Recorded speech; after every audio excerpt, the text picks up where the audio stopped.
검찰개혁법안 처리를 놓고 여야가 극한 대치 이어가고 있습니다. 본회의에서 지금 국민의힘은 필리버스터를 진행하고 있는데요. 국민의힘은 민주당의 일방 독주는 권력비리 은폐 시도다라고 강하게 주장하고 있습니다. 정미경 국민의힘 최고위원 연결해서 국민의힘의 입장 들어보도록 하겠습니다. 안녕하세요, 최고위원님. 네, 안녕하세요. 네네. 지금 의원님들은 전부 다 본회의에 필리버스터에 참석을 하고 계실 거고 또 다른 당직자들과 최고위원분들은 연좌농성하고 있다고 하는데 지금 정최고위원님도 연좌농성에 같이 참여하고 계시는 건가요? 저는 오늘 방송을 하고 있습니다. 아하, 주로 방송을 하고 계세요? 네. 네. 지금 뭐 다른 분들은 지금 농성을 계속 진행하고 계신 건가요? 지금 상황은 지금 어떤 상황인지 아직 체크를 못했습니다. 아직 체크 못하셨고요. 자, 오늘 보니까 새벽 민주당이 단독으로 검찰청법과 형사소송법 개정안 법사위에서 처리했고요. 그렇죠? 지금 본회의 진행하고 있는데 오늘 12시면은 회기가 종료가 돼서 말하자면 회기 쪼개기로 해서 필리버스터가 그냥 오늘 12시면 끝난다고 하는데요. 이 과정 어떻게 보고 계십니까?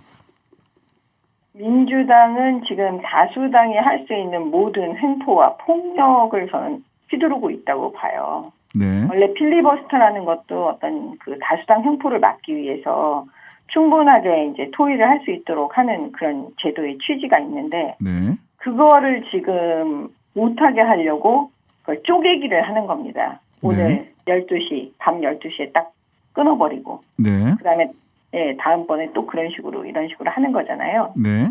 그다음에 이미 법사위에서도 사실은 그 다수당의 횡포를 막으려고 안건조정위원회라는 걸 둬서 충분히 시간을 갖고 토론을 해라라는 거였는데 또 그거를 못하게 하려고 사실은 그 꼼수 탈당 그래서 무소속으로 만들어버리잖아요. 민영배 의원을. 네.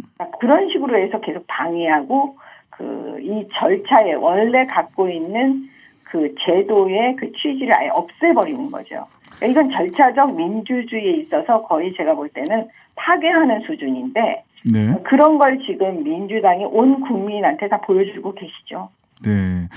그런데 그 오늘 박병석 국회의장께서 애초에 중재안을 낼 때 이 중재안을 그게 뭐 중재안을 받아들이는 쪽이 국민의힘이든 아니면은 민주당이든 이 중재안을 받아들이는 정당과 함께 정당의 뜻을 존중하여 의사 일정을 운영하겠다라고 애초에 이야기를 했잖아요. 박병석 국회의장은 예. 사실은 꾀가 많고 노련하신 분이에요. 사실은 이 중재안 나오기 전에는 민주당 의원들을 사석에서 전 의원 다 포함해서 민주당 쪽 사람들을 제가 방송 끝나고 만나면 뭐라 그러시냐면 우리 민주당 망했다 이렇게 얘기를 했거든요. 네. 그만큼 검수완박법에 대해서 이제 국민적 저항이 일어나고 있는 걸 본인들도 느꼈던 거예요. 네. 그렇기 때문에 박병석 의장은 그 시점에서는 이걸 자기가 그 직권 상정할 수가 없었을 거예요. 그러니까 그걸 낸 겁니다. 중재안이라고. 근데 사실 중재안을 보면 되게 웃긴 게요. 네. 아니 그 검찰의 직접 수사권에 본인들이 6개 항목을 만들어 놨거든요. 네. 근데 그 중에서 4개를 다시 빼앗는 게 중재안인 거예요. 그 4개 중에 첫 번째가 뭐냐면 공직자 범죄와 선거사범이에요. 제가 그래서 웃음이 나왔어요, 사실은. 네. 야, 이게 정치인들 자기네들 는 검찰 수사를 받지 않도록 하는 그거 명백히 드러나는 그런 중재안을 만들어 놓고 거의 똑같은 거거든요. 원래 검수완박법하고 이거하고 자, 다른 그러면 중재안이 그러니까 그런 거를 해놓고 나서 그걸 덥석 잡은 게 사실 실수죠. 우리 권선동 원내대표가. 예, 그래서 그 부분을 여쭤보려고 하는 거예요. 권성동 원내대표. 박병석 의장은 그 부분을 너네가 왜 깼냐, 이러면서 지금 계속 그 부분 갖고 합의 정신에 맞지 않으니 그러면서 이제 자신 있게 직권상정 해버린 거죠. 예. 아니면 직권상정은 아니고 법사위를 다 거쳐서 올라가긴 했고요. 자, 그 중재안에 대해서 금요일 날 중재안 나왔을 때 권성동 원내대표가 본인이 불러주는 대로 박병석 의장이 받아 적었다. 이렇게 말씀을 하셨고 검사들도 뭐 특수부 일부 고위직을 제외하고는 모든 검사들이 다 환영한다. 걱정하지 마라 해서 원내대표 그 의원총회에서 민주당보다 먼저 가결을 했단 말이죠. 권성동 의원 왜 그렇게 한 겁니까?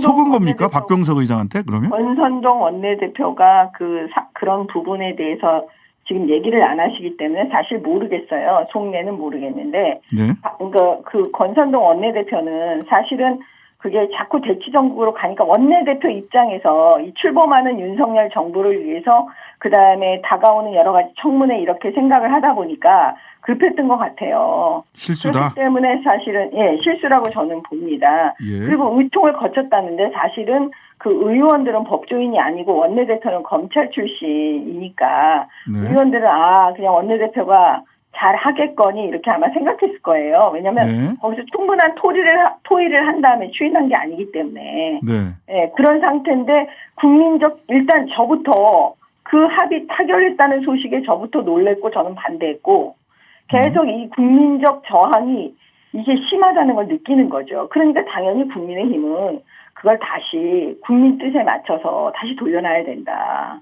그런데 이건 타결은 잘못됐다. 이러면서 잘못을 시인하고 다시 국민 편에 선 겁니다. 네. 그런데 이게 예를 들면 월요일 아침 최고위원회 우리 정미경 최고위원님도 네. 참석하셨을 텐데 네. 최고위원 직전에 권성동 의원이 원내대표가 언론에 인터뷰한 걸 보면 아니 의총에서 결의한 거를 최고위원회가 무슨 권한으로 그거를 번복을 합니까?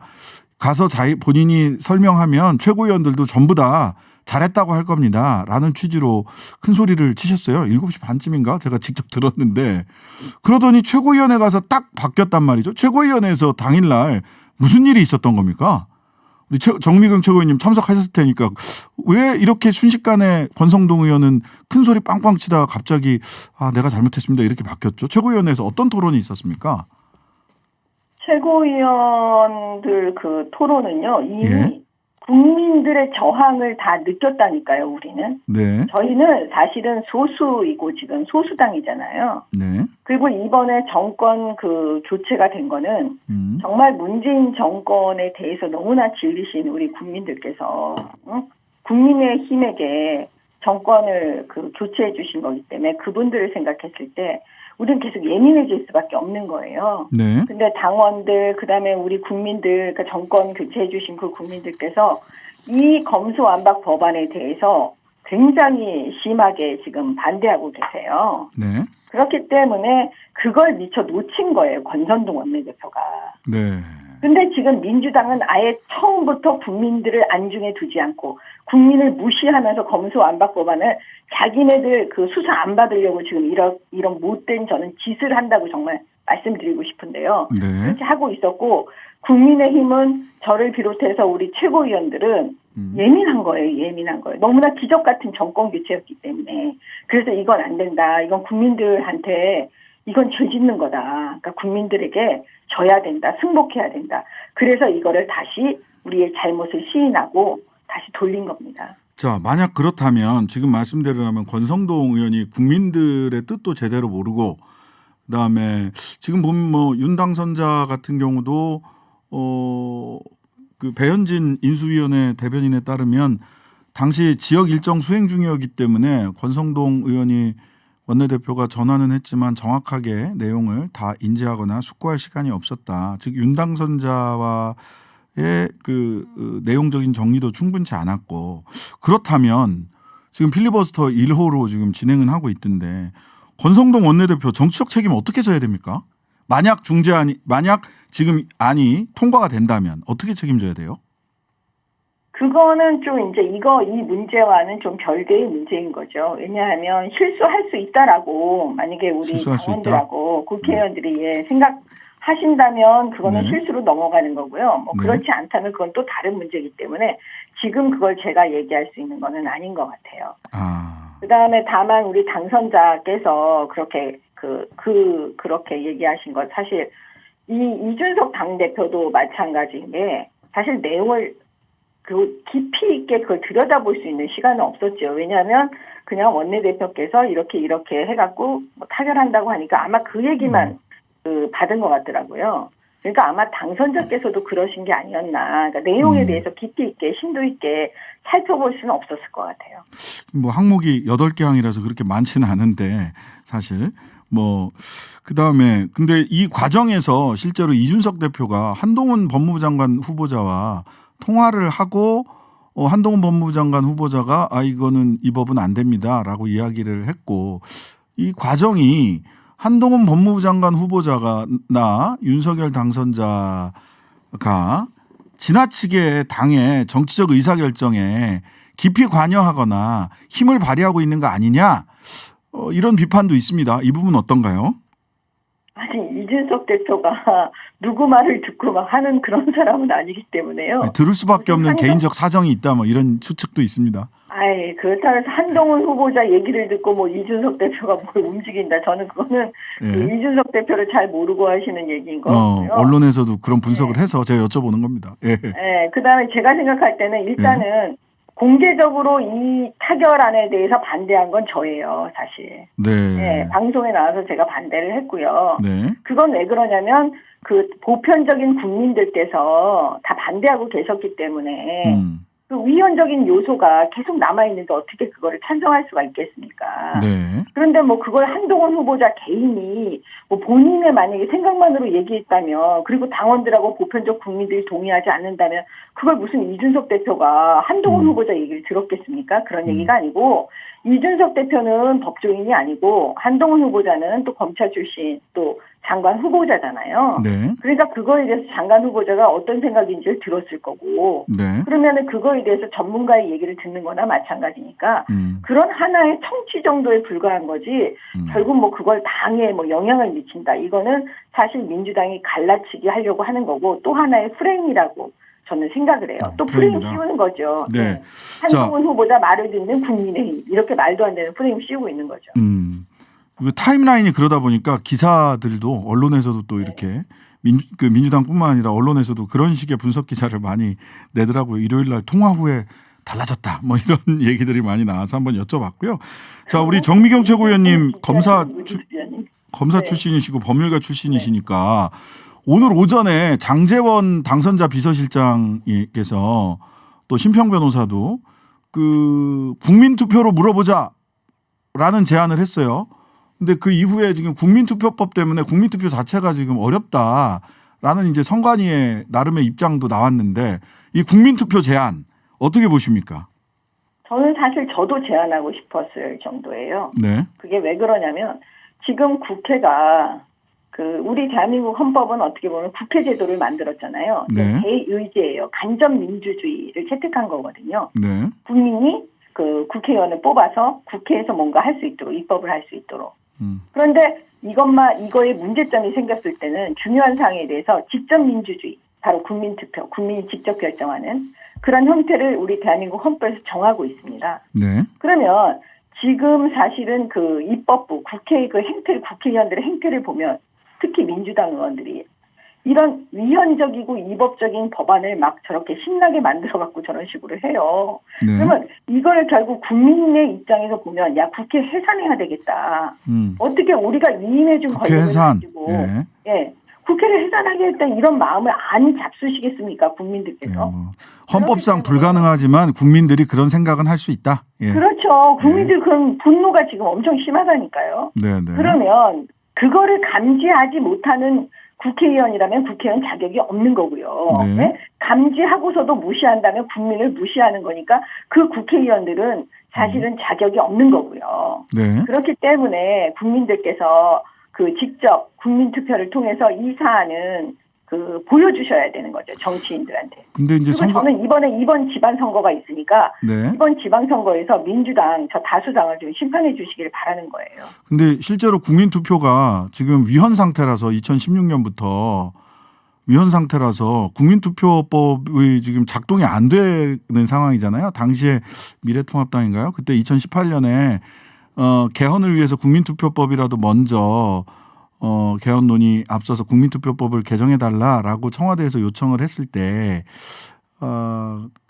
이 법을 바꾸지 않아가지고 아직도 위헌 상태거든요. 현실적으로 국민투표가 불가능한 상황인데 이건 어떻게 해결을 할까요? 저는 지금 민주당이 이 법안을 통과시킬 거라고 봐요. 네. 그러면 통과시키고 나면 다 끝나느냐? 그렇지 않아요. 네. 통과시키고 난 이후의 상황을 보면 우리 국민들께서 계속 분노가 쌓일 거라고 저는 보거든요. 왜냐? 네네. 현실의 문제이기 때문에 이제는 피해를 받으신 분이 이 고소장이나 고발장을 들고 어디로 갈지도 모르고 경찰에 가면 계속 시간을 끌 거고 사건이 많다고. 그럼 결국 뭐냐면 돈 많은 변호사, 유능한 변호사를 선임하기 위해서는 돈을 많이 줘야 되고 결국 변호사 좋은 일만 시키는 그런 제도라는 걸 다 깨닫게 되실 거거든요. 네네. 그러면 결과적으로 뭐냐면 윤석열 대통령 시절에 이제 그 총선이 있잖아요. 네. 총선에서 저는 이 문제가 다시 부각이 될 거라고 봐요.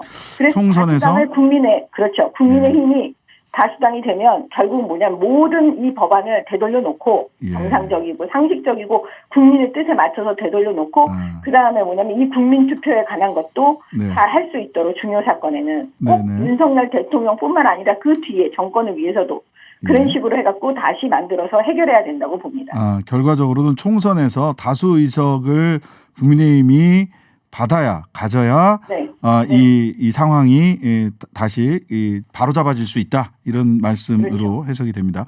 자, 네, 그렇죠. 그 최고위원님 한 가지만 마지막으로 시간이 다 돼서 한 가지만 여쭙겠습니다. 개인적인 것일 수도 있어서 그러는데 우리 최고위원님 이번 재보궐선거에 출마를 검토하고 있다는 얘기도 있습니다. 분당 쪽으로 출마를 검토하고 있다 이런 얘기 있던데 최고위원님 출마 준비하고 계십니까? 아니요. 아닙니까? 지금, 분당은 지금 저희가 안철수 대표께서 나오시길 바라고 있어요. 그런 의견이세요? 예, 그렇기 때문에 그건 이제 당에서 안철수 대표께 이제 뭔가 그 어떤 방식으로든 이걸 해야 되는지 지금 검토하고 있는 중입니다. 당에서는 의견이 그렇고 그 당사자 의사는 안철수 대표 의사는 확인이 좀 된 게 있나요? 확인이 아직 안 되고 있죠. 왜냐하면 우리 당에서 이 안철수 대표께 어떤 모습으로 어떤 모양으로 이거를 해야 되는지를 고민하고 있는 단계인데요. 그거를 무슨 지금 본인의 의사를 안철수 대표의 의사를 우리가 지금 알 수는 없죠. 우리도 지금 입장 정리가 안 되어 있는데요. 어떤 모양인지에 대해서요. 네네. 다수의 의사는 안철수 대표가 분당에 출마하는 게 좋겠다라는 뜻으로 좀 의견이 모아져 있다. 당 내는 이렇게 해석을 하면 됩니까?